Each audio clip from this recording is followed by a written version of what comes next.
Good morning, beautiful humans, or afternoon or evening, or whenever you're watching this video. Make sure you write down today's essential question. We are going to evaluate and interpret what negative exponents mean. Don't forget to write down today's date as well.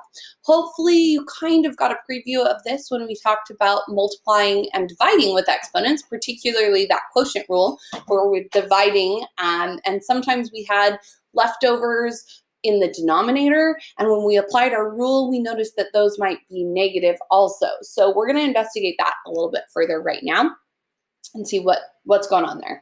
Hopefully you checked out this warm-up and this graph, getting better at reading graphs so people can't manipulate you. All right, so let's just evaluate some exponents here. We're taking a base of 2 and we're raising it to the power of x. Well, remember, x is just standing in for any value I so choose. So in this case, we're going to use this table over here of values to determine what value we're plugging in. So what we're going to do here is we're going to take 2 and we're going to raise it to the power of -2. And I don't really know what's going to happen there yet because I don't really get this negative exponent thing yet. So here I'm going to take 2 and raise it to the -1. Still don't really know. 2 to the 0, that kind of looks weird. Not sure there. But 2 to the 1, I know what that is. I know that 2 to the power of 1 is 2. Okay. And then 2 to the power of 2, okay, well that means 2 times 2, so that's 4. And then 2 to the power of 3 is going to be 2 times 2 times 2, or 8. So there's clearly a pattern happening here, and maybe I can use that pattern to go backwards. So let's see how this pattern changes. Looks like I'm growing by a multiple of 2, meaning to get from 2 to 4, I would multiply by 2. And then to get from 4 to 8, I would multiply by 2 again. So to go backward, let's divide by 2. So if I'm going times 2, times 2, times 2, then to go backward, my brain says let's divide by 2. So 2, and what I'm doing is dividing this one by 2. So 2 divided by 2 is 1. Okay, and then let's go backward. 1 divided by 2 is 1/2. Okay, 1/2 divided by 2, I'm going to do that over here in case you've forgotten your rules about fractions. When we divide, we invert and multiply. So 1/2 divided by 2 is the same as 1/2 times 1/2. Multiply across top 1, multiply across bottom 4. So this is 1/4. Okay, so what is 2 to the power of 0? It's 1. And the reason that is the case, if you remember when we did our quotient rule, we said if we have something like y to the power of 3 over y to the power of 3, well, if I use my rule, I know that means y to the 3 minus 3, which is y to the power of 0. But also, if I use my logic and what I know about numbers, any number, y to the power of 3 in this case, divided by exactly itself, y to the power of 3, is going to be 1. So when we get that 0 exponent, what it means was we had the same exact base exponent combo on the top and the bottom, so it leaves us just left over with 1 itself divided by itself. Okay, 2 to the power of -1, well, we know from our chart that it's 1/2. So let's think about that in terms of the quotient rule. When we had something like y squared over y to the power of 3. Okay, well, when we wrote it out, 2 y's on top, 3 on the bottom, then we made those ones pairs, boop, boop, and we canceled them out, and we have 1 y left over in the denominator. Okay, if I apply the rule says this would be y to the 2 minus 3, which would be y to the -1. And that means it's in the denominator. So what these negative exponents are doing, they're just telling us that it's in the wrong location with regards to the fraction. So if you end up with a negative exponent, it says, hey, you know, this one really belongs in the denominator. Or if you end up with a negative exponent in the denominator, what it's saying is it really belongs in the numerator. It's kind of in the wrong spot. We can use that notation to indicate that, but really ideally we move it to make it positive. Okay, so 2 to the power of negative 2 is the same as 1 over 2 to the positive 2. Again, remember that negative exponent is telling us it's in the wrong spot. Let's go ahead and move it. So I'm going to take my 2 and move it to the denominator. Well, now it's in the right spot, so it becomes positive. And I get 1 over 2 squared, which is the same as 1 over 4. So that's how we're using these negative exponent rules. So when we're informally, we're kind of saying they're on the wrong side of the fraction. If they're in the numerator, they need to move to the denominator. If they're in the denominator, they need to move to the numerator. And that exponent tells us how many times we're either going to divide or multiply by the reciprocal. I think this is mixed. This should be divide or multiply by the reciprocal. Divide or multiply by the reciprocal, because dividing by 2 is the same as multiplying by 1/2, for example. All right, definition. So what is a negative exponent? It's just a negative value in that exponent location. So here are your examples of how we convert. A to the negative m is the same as 1 over a to the positive m. 1 over a to the negative m, again, we're going to move that back up to the numerator. So this could be written over 1, but that's not necessary because we divide by 1, it's exactly the same. So that's why it's not there, but technically it could be over 1 if that helps you kind of visualize what's happening here. And then if you have an entire, if you have parentheses and you have whatever fraction going on in here being raised to a negative exponent, the entire thing needs to flip because the top's in the wrong spot and the bottom's in the wrong spot. So we're going to flip them all over and get them all into the correct location. Okay, so let's look at these examples. X to the negative 3 is the same as 1 over x to the positive 3.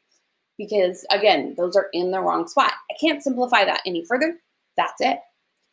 1 over 5 to the negative 2. Again, that 5 is in the wrong location. Let's bring it up and make it positive. So this is going to be the same as 5 squared. Again, once you move it, it becomes positive over 1, which is just 5 squared, which is just 25. Again, when we have numbers, we can further evaluate these things to simplify, different than variables. Okay, here's that fraction example.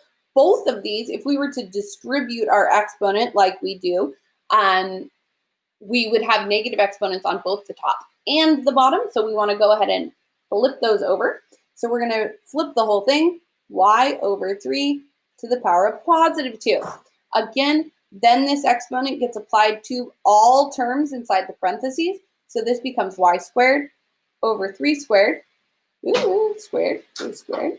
And y squared cannot be simplified, but 3 squared sure can. That's the same as 9. Okay, make sure you put the definition of this in your own words. And let's do some more examples. All right, y to the negative 3 is going to be the same as 1 over y to the positive 3. Again, those y's are just in the wrong location. An example of that would be if you had y to the 6 minus 9, right? So you had positive, or you had 6 on the top and 9 on the bottom. Once you cancel them out, there will be 3 left over in the denominator. Okay, this next example. Remember, do not forget, if I have something like this, that negative 3 exponent is only being applied to the y. It does not apply to that negative 2 because that negative 2 is not in parentheses. So I'm going to leave my negative 2 out separate over here. I'm going to move my y down to the bottom and make it positive. Also notice this x is negative. It needs to come up and become positive.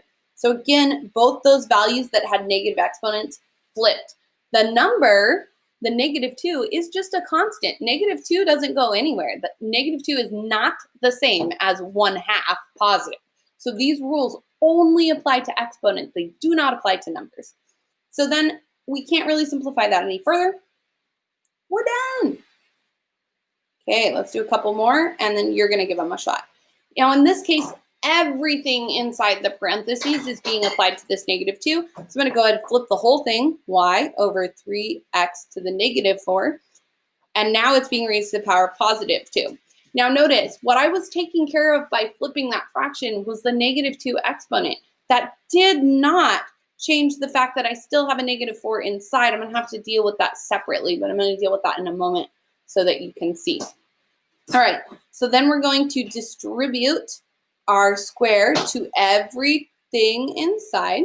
So we end up with y squared over 3 squared over x to the negative 4 times 2.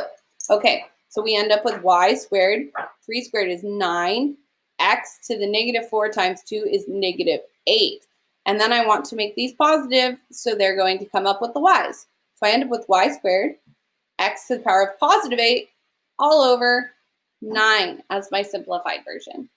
Okay, again, we're going to distribute to everything inside, and we're going to use our power rule, so we're multiplying our exponents here. So this is 2 to the power of negative 2, because 1 times negative 2 is just negative 2. X, same thing. Oops, that's a y. Get it together for now. X to the power of negative 2. And then y, negative 3 times negative 2 is going to be positive 6. Okay, now I need to deal with these negative exponents. My 2 needs to go to the denominator, my x's need to go to the denominator, and my y's are going to stay up top. So I end up with y to the 6th up top. 2 comes down, 2 to the power of 2 is 2 times 2, so this becomes positive 4 down here. Again, because at the bottom it became really, this becomes 1 over 2 squared positive. And then also my x's need to come down and become positive. Once you get these fractions where they are, if you can further simplify, you need to do that.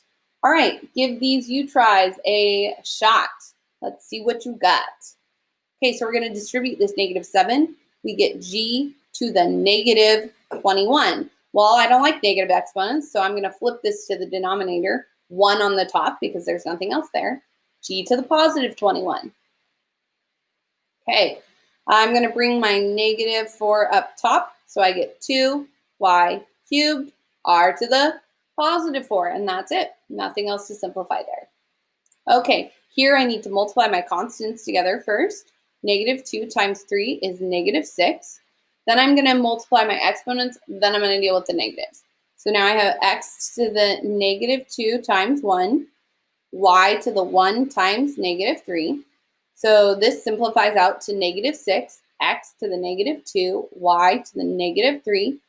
Both of these tell me they're in the wrong location. We need a denominator here. So we're going to simplify this to negative 6 over x squared, y cubed. All right.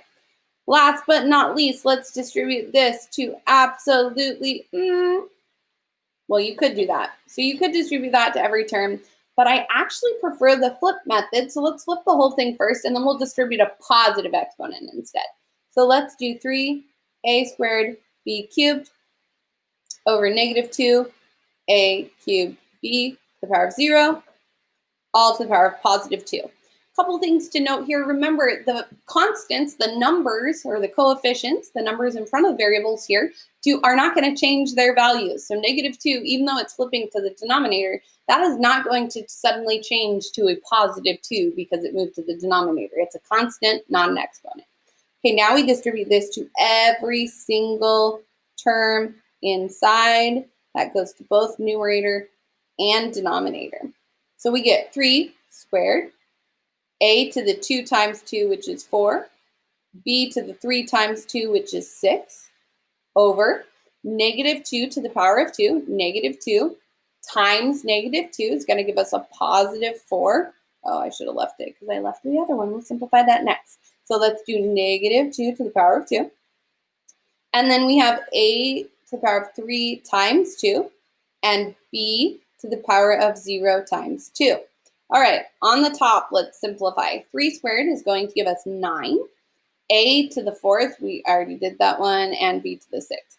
Okay, in the bottom, negative 2 times negative 2. Notice that is in parentheses, so this negative 2 is all being raised to the power, so it is negative 2 times negative 2. That negative isn't outside the parentheses. So this becomes positive 4. A to the 6th, b to the 0. Remember, anything to the power of 0 is just 1. So we can go ahead and ignore that guy right there. It doesn't exist. It's not going to simplify. If you did the quotient rule, you do 6 minus 0. Doesn't change it. We can just ignore it. All right. Can we simplify 9 and 4? Anything we can divide both 9 and 4 by? No. So that stays 9 and 4. How many A's on the top? There are 4 A's on the top. There are 6 a's on the bottom. So when I cancel out, I'm going to have 2 left over in the denominator, a squared. Also, the rule would say a to the 4 minus 6, which would give me a to the negative 2. And now we know we like those negatives to go to the denominator because we'd rather see positive exponents. So when you apply the rule, that takes the numerator minus the denominator. So if you end up with a negative, you need to put it in the denominator. Okay, and then let's do b to the power of 6. And we are simplified. Okay, don't forget to do your summary. I hope that's making sense and have a wonderful day.